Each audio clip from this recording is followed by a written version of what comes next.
नमस्कार. आपलं खानापूरमध्ये सर्वांचे स्वागत. शिवजयंती व बसव जयंती शांततेने साजरी करा.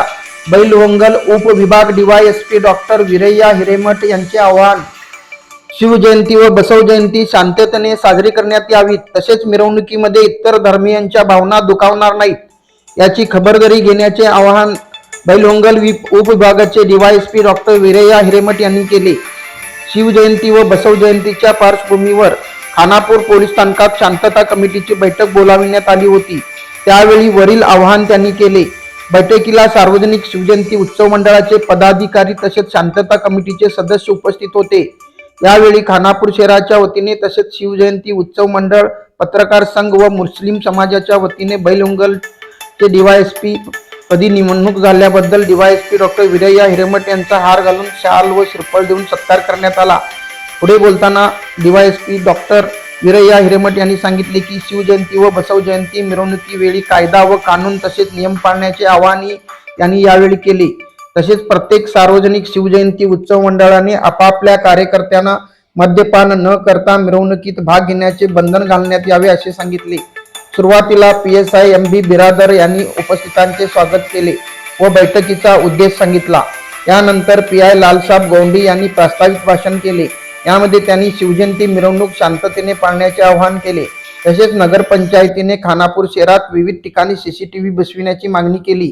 यावेळी उपस्थित नगराध्यक्ष मीनाक्षी बैलूरकर, नगरसेवक प्रकाश बैलूरकर, नगरसेवक नारायण ओगले, तौहीद चांदकनावर यांनी नगरपंचायतीच्या बैठकीत यावर चर्चा करून योग्य तो निर्णय घेण्यात येईल अशी ग्वाही दिली. मध्यवर्ती शिवजयंती उत्सव मंडळाचे अध्यक्ष व पत्रकार विवेक गिरी, भाजपचे माजी अध्यक्ष संजय कुबल, भाजपचे बेळगाव जिल्हा युवा मोर्चा सेक्रेटरी पंडित ओगले, समितीचे नेते प्रकाश चव्हाण, सामाजिक कार्यकर्ते रवी काटगी, गुड्डू टेकडी, लियाकत बिच्चन्नावर, काँग्रेसचे अध्यक्ष मानतेश राऊत, भाजपाचे जनरल सेक्रेटरी गुंडू तोपिनकट्टी यांनी खानापूर शहरातील सर्व हिंदू मुस्लिम बांधव मिसळून राहतात. आजपर्यंत दोन्ही धर्मियांचे सण व मिरवणुका शांततेत पार पाडले आहेत, त्यामुळे ही मिरवणूक सुद्धा शांततेत पार पडेल अशी ग्वाही दिली. यावेळी खानापूर शहरातील विविध सार्वजनिक शिवजयंती उत्सव मंडळाचे व बसव जयंती मंडळाचे तसेच हिंदू व मुस्लिम धर्मातील नेते मंडळी मोठ्या संख्येने उपस्थित होते. पुढे माहिती देताना डीवायएसपी ಡಾಕ್ಟರ್ ವೀರಯ್ಯ ಹಿರೇಮಠ म्हणाले की ಈ ಶಿವಜಯಂತಿ ಕಾರ್ಯಕ್ರಮದಲ್ಲಿ ನಾವು ಭಾಗಿಯಾಗ್ತಾ ಇದ್ದೀವಿ. ಅದು ನಮಗೊಂದು ಹೆಮ್ಮೆಯ ಸಂಗತಿ. ಬೇರೆ ಕಡೆ ಈ ತರದ ಕಾರ್ಯಕ್ರಮಗಳಿಲ್ಲ. ಈ ಪರ್ಟಿಕ್ಯುಲರ್ ಲೊಕಾಲಿಟಿಗೆ ಇದೆ, ನಮಗದೊಂದು ಅವಕಾಶ ಸಿಕ್ಕಿದೆ, ನಾವು ಕೂಡ ಭಾಗಿಯಾಗ್ತಾ ಇದ್ದೀವಿ ಡೈರೆಕ್ಟ್ಲಿ ಆರ್ ಇಂಡೈರೆಕ್ಟ್ಲಿ. ಈಗ ನಾನು ಕೆಲವೊಂದಿಷ್ಟು ಪಾಯಿಂಟ್ಸ್ ನೋಟ್ ಮಾಡ್ಕೊಂಡಿದ್ದೀನಿ. ಆಲ್ರೆಡಿ ನಮ್ಮ ಇನ್ಸ್ಪೆಕ್ಟರ್ ಅವರು ಹೇಳಿದ್ದಾರೆ, ನಿಮ್ಗೆ ತಿಳಿಸಿ ಹೇಳಿದ್ದಾರೆ. ಕೆಲವೊಂದಿಷ್ಟು ಒಂದು 4-5 ಪಾಯಿಂಟ್ ರಿಪೀಟ್ ಆಗ್ತವೆ, ಕೆಲವೊಂದಿಷ್ಟು ನನ್ನ ಪಾಯಿಂಟ್ಸ್ ಸಪ್ರೇಟ್ ಇದಾವೆ, ಅವ್ನು ಹೇಳ್ತೀನಿ. ಸೊ ಅವನ್ನಷ್ಟು ನೀವು ಫಾಲೋ ಮಾಡಿಬಿಟ್ರೆ ಸಾಕು. ಇದನ್ನ ನಾವು ಒಳ್ಳೆ ಶಾಂತಿಯಿಂದ ಸುಸೂತ್ರವಾಗಿ ನಾವು ಮಾಡ್ಕೊಂಡು ಹೋಗ್ಬೋದು. ನಾವು ಈಗಾಗಲೇ ಏನು ಮಾಡಿದ್ದೀವಿ, ಬಂದೋಬಸ್ತ್ ರೆಡಿ ಮಾಡ್ಕೊಂಡಿದ್ದೀವಿ. ನಮ್ಮ ಪೊಲೀಸ್ ಠಾಣಾ ವ್ಯಾಪ್ತಿಯಿಂದ ಅಷ್ಟೇ ಅಲ್ಲದೆ ಉಪವಿಭಾಗದಿಂದ ಮತ್ತು ಜಿಲ್ಲೆಯಿಂದ ಉಪವಿಭಾಗದಿಂದ ಮೆನ್ ಕೂಡ ಡಿಪ್ಲಾಯ್ ಮಾಡಿದ್ದೀವಿ. ಹೆಚ್ಚಿಗೆ ಕೂಡ ನಾವು ಮೆನ್ನನ್ನು ಕರೆದಿದ್ದೀವಿ. KSRP ಮತ್ತು DR ಪಾರ್ಟಿಗಳನ್ನು ಕೂಡ ಕರೆದಿದ್ದೀವಿ. ಸೊ ನಾವು ಏನು ಬಂದೋಬಸ್ತ್ ಕೊಡಬೇಕು ಅದನ್ನ ಪ್ರಾಪರಾಗಿ ನಾವು ಮಾಡ್ಕೊಂಡಿದ್ದೀವಿ, ಅದನ್ನ ಮಾಡ್ತೀವಿ. ಅದನ್ನು ಬಿಟ್ಟು ತಮ್ಮಿಂದ ನಮಗೇನು ರಿಕ್ವೈರ್ಮೆಂಟ್ ಅಂದರೆ, ಈ ವೆಹಿಕಲ್ಸ್ ಎಲ್ಲ ಇರ್ತಾವೆ, ಆಲ್ರೆಡಿ ಹೇಳಿದರು. ಅಂದರೆ ವೆಹಿಕಲ್ಸ್ ಇರ್ತವೆ, ಈ ವೈರ್ಸ್ ಎಲ್ಲ ಮೇಲೆ ಹಾಕಿರ್ತಾರೆ. ಅದು ರಾತ್ರಿ ಹೊತ್ತಲ್ಲಿ ಗೊತ್ತಾಗೋದಿಲ್ಲ. ಈಗ ನಾವೆಲ್ಲ ಕಡೆನೂ ಮಾನಿಟರ್ ಮಾಡ್ತೀವಿ. ಕೆಲವೊಂದು ಟೈಮ್ ನಮ್ಮಿಂದ ಮಿಸ್ ಆಗಿ ಅದು ವೆಹಿಕಲ್ ಟಚ್ ಆಗಿ ಎಲೆಕ್ಟ್ರಿಕ್ಯೂಷನ್ ಆಗಿ ಯಾರಿಗಾದ್ರೂ ಏನಾದ್ರು ತೊಂದರೆ ಆದರೆ ಅದು ಭಾಳ ಇಷ್ಟ ಆಗ್ತದೆ. ಅದು ನಮಗೂ ಕೂಡ ಬೇಜಾರು, ನಮಗೆ ಅದೊಂದು ಗಿಲ್ಟ್ ಕಾಡ್ತಾ ಹೋಗುತ್ತೆ. ನಾವು ನಮ್ಮ ಟೈಮಲ್ಲಿ ಈ ಥರ ಆಯ್ತಲ್ಲಪ್ಪ ಅಂತ. ದಯವಿಟ್ಟು ಆ ಥರ ಆಗದೆ ಇರೋ ಥರ ಏನು ಪ್ರಿಕಾಷನರಿ ತೊಗೋಬೇಕು, ಹೈಟ್ ಸ್ವಲ್ಪ ಕಡಿಮೆ ಇರಬೇಕು.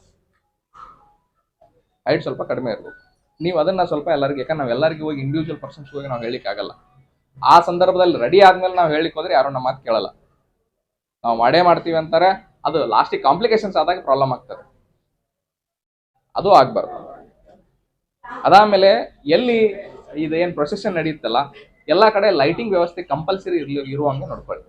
ಲೈಟಿಂಗ್ ವ್ಯವಸ್ಥೆ ಕಂಪಲ್ಸರಿ ಇರೋದ್ರಿಂದ ಏನು ಅಡ್ವಾಂಟೇಜಸ್ ಅಂತಂದ್ರೆ, ಏನಾದರೂ ಇಶ್ಯೂ ಆದರೆ ನಮಗೆ ಗೊತ್ತಾಗ್ತದೆ. ಒಂದು. ಎರಡನೇದ್ದು, ಮಹಿಳೆಯರು ಏನಿರ್ತಾರಲ್ಲ, ಇದು ಓನ್ಲಿ ಜೆಂಟ್ಸ್ ಕಾರ್ಯಕ್ರಮ ಅಲ್ಲ, ಮಹಿಳೆಯರು ಒಂದು ಕಾನ್ಫಿಡೆನ್ಸ್ ಇಂದ ಓಡಾಡ್ಲಿಕ್ಕೆ ಅದು ಹೆಲ್ಪ್ ಆಗ್ತದೆ. ಕತ್ಲಾದ್ರೆ ನೀವು ಅದು ಸೈಕಾಲಜಿಕಲ್ ಫೀಲಿಂಗ್, ಅದು ಅವ್ರು ಹೊರಗಡೆ ಬರ್ಲಿಕ್ಕಾಗಲ್ಲ, ನೋಡ್ಲಿಕ್ಕಾಗಲ್ಲ, ಪಾರ್ಟಿಸಿಪೇಟ್ ಮಾಡ್ಲಿಕ್ಕಾಗಲ್ಲ. ಮತ್ತೆ ಮಿಸ್ಕ್ರಿಯೆಂಟ್ಸ್ಗೂ ಕೂಡ ಅದೊಂದು ಕತ್ಲೆ ಇದ್ರೆ ಅವಕಾಶ. ಸೊ ದಯವಿಟ್ಟು ಲೈಟಿಂಗ್ಸ್ ಹಾಕ್ಸ್ಲಿಕ್ಕೆ ಅದೊಂದು ನೋಡ್ಕೊಳ್ಳಿ. ಮತ್ತೆ ಏನು ನೀವು ವೆಹಿಕಲ್ಸ್ ಏನು ಯೂಸ್ ಮಾಡ್ತಿರಲ್ಲ, ಈಗೇನು ಹೋಗ್ತವೆ, ಆ vehicle should be in good condition. Proper conditions ಇರಬೇಕು, ಮತ್ತೆ ಡ್ರೈವರ್ಸ್ ಯಾರು ಇದಾರಲ್ಲ ಅವರು ಕೂಡ ನಿಮ್ಗೆ ಗೊತ್ತಿದ್ದವ್ರು ಇರ್ಬೇಕು. ಈಗ ಯಾರೋ ಒಳಗಡೆ ಕೂತವನೋ ಡ್ರಿಂಕ್ಸ್ ಮಾಡಿದ್ದ ಇರಲಿ ಅಥವಾ ಯಾವುದೋ ಒಂದು ನಶೆಯಲ್ಲಿ ಇದ್ದಲ್ಲಿ ಮುಂದೆ ಯಾರಿಗಾದ್ರೂ ಆಕ್ಸಿಡೆಂಟ್ ಮಾಡಿ ಆಜು ಬಾಜು ಹೋಗೋರು ಆಕ್ಸಿಡೆಂಟ್ ಮಾಡಿ ಅಲ್ಲಿ ಏನಾದ್ರೂ ತೊಂದರೆ ಆಗ್ಬಾರ್ದು ಅನ್ನೋದು ನಮ್ದು ಉದ್ದೇಶ. 2.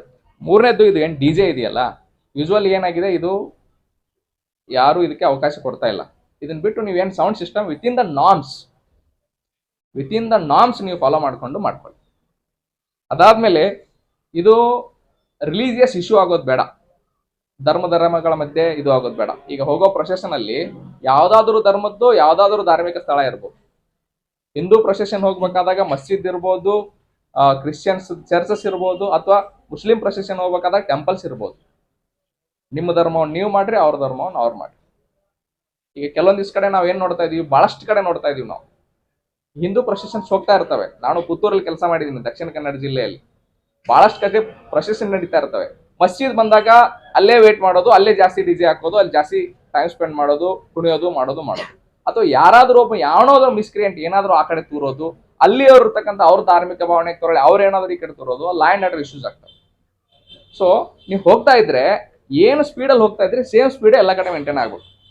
ಎಲ್ಲಿ ನೀವು ಆ ಬೇರೆ ಧಾರ್ಮಿಕ ಸ್ಥಳಗಳದಾವ ಅಲ್ಲಿ ನೀವು ಸ್ಲೋ ಮಾಡಿ ನಿಂತು ಟೈಮ್ ಸ್ಪೆಂಡ್ ಮಾಡಿದ್ರೆ ಅಲ್ಲಿ ಪ್ರಾಬ್ಲಮ್ಸ್ ಕ್ರಿಯೇಟ್ ಆಗ್ಲಿಕ್ಕೆ ಸ್ಟಾರ್ಟ್. ಯಾಕಂದ್ರೆ ನಮ್ಗೆ ಏನಾದ್ರೂ ಮಾಡಬಹುದು ಅಂತ ಅವ್ರು ಏನಾದ್ರು ಮಾಡ್ಬೋದು, ಅಥವಾ ಅವ್ರು ಏನಾದ್ರು ಮಾಡ್ಬೋದು ಅಂತ ಈ ಕಡೆಯಿಂದ ಏನಾದ್ರು ಮಾಡ್ಬೋದು, ಈ ತರ ಆಗ್ಬಾರ್ದು. ಅಂದ್ರೆ ಇದು ನನ್ನ ಅನುಭವದಲ್ಲಿ, ನಾನು ಯಾಕಂದ್ರೆ ದಕ್ಷಿಣ ಕನ್ನಡದಲ್ಲಿ ಜಾಸ್ತಿ ಆಗಿರ್ತದೆ. ಅದಾದ್ಮೇಲೆ ನಮ್ಮ ಪೊಲೀಸರು ಏನಿದಾರಲ್ಲ, ಡೈರೆಕ್ಷನ್ಸ್ ಕೊಡ್ತಿರ್ತೀವಿ ನಮ್ಮ ಡಿಪಾರ್ಟ್ಮೆಂಟ್ ಇಂದ. ಈಗೇನು ಹೇಳಿದ್ರೆ ಆ ತರ ಡೈರೆಕ್ಷನ್ಸ್ ನಾವು ಕೊಡ್ತಾ ಇರ್ತೀವಿ, ಅದು ನಿಮ್ಮ ಒಳ್ಳೇದು ಕೊಡ್ತಾ ಇರ್ತೀವಿ. ದಯವಿಟ್ಟು ಅದನ್ನ ನೀವು ಕೇಳಿ, ಆಯ್ತಾ? ಮತ್ತೆ ನಾವು ನಿಮ್ಮನ್ನ ಕಾನ್ಫಿಡೆನ್ಸ್ ತಗೊಂಡೇ ನಾವು ಕೆಲಸ ಮಾಡ್ತೀವಿ. ಈಗ ಅಲ್ಟಿಮೇಟ್ಲಿ ನಾವು ಇರೋದೆಲ್ಲ ನಿಮ್ಮ ಸಲುವಾಗಿ. ಈಗ ನಿಮ್ಮನ್ನು ಓವರ್ ಪವರ್ ಮಾಡಿ ನಾವು ಕೆಲಸ ಮಾಡ್ಲಿಕ್ಕೆ ಹೋದ್ರೆ ನಾವು ಮಾಡ್ಲಿಕ್ಕಾಗಲ್ಲ. ನಿಮ್ಮೆಲ್ಲರದು ಸಹಕಾರ ಬೇಕು ನಮಗೆ, ನಿಮ್ ಕಾನ್ಫಿಡೆನ್ಸ್ ಬೇಕೇ ಬೇಕು ನಮ್ಗೆ. ಅದಾದ್ಮೇಲೆ ಈ ಬ್ಯಾನರ್ಸ್ ಆಕ್ಚುಲಿ ಏನ್ ಇಶ್ಯೂ ಆಗ್ತಾ ಇದೆ ಅಂತಂದ್ರೆ, ಈಗ ಬ್ಯಾನರ್ಸ್ ಹಾಕ್ತಿರಿ, ಖುಷಿಯಿಂದ ಹಾಕ್ತಿರಿ, ಯಾರೋ ಕಿಡಿಗೇಡಿಗಳು ಇಂಟೆನ್ಷನಲ್ಲಿಯೋ ಅನ್ಇಂಟೆನ್ಷನಲ್ಲಿಯೋ ಏನ್ ಮಾಡ್ತಾರೆ, ಅದಕ್ಕೆ ಏನಾದ್ರೂ ಮಸಿ ಬಳಿಯೋದು ಅಥವಾ ಅದನ್ನ ಹರಿದಾಕೋದು, ಅದಕ್ಕೆ ಅದು ತೊಂದರೆ ಹಾಕೋದು ಮಾಡೋದು, ಅದೇನಾಗುತ್ತೆ, ಆ ಸಣ್ಣ ಇಶ್ಯೂ ಕಮ್ಯುನಲ್ ಇಶ್ಯೂ ಆಗಿ ಸ್ಪ್ರೆಡ್ ಆಗೋ ಚಾನ್ಸಸ್ ಜಾಸ್ತಿ ಇರುತ್ತೆ. ಸೊ ಅದಕ್ಕೆ ನೀವು ಬ್ಯಾನರ್ ಹಾಕಿದ್ರೆ ವಿತ್ ಪ್ರಾಪರ್ ಪರ್ಮಿಷನ್ ತಗೊಂಡು ಹಾಕಿ. ಮತ್ತೆ ನೀವು ಬ್ಯಾನರ್ ಹಾಕಿದ್ರೆ ಅದನ್ನ ಯಾರಾದ್ರೂ ಅಟ್ಲೀಸ್ಟ್ ಅವ್ರ ಕಣ್ಣಿಗೆ ಕಾಣೋ ತರ ಇರಬೇಕು, ಯಾರಾದ್ರೂ ಅದನ್ನ ನೋಡೋ ತರ ಇರಬೇಕು, ವಿಜುವಲ್ ಇರಬೇಕು.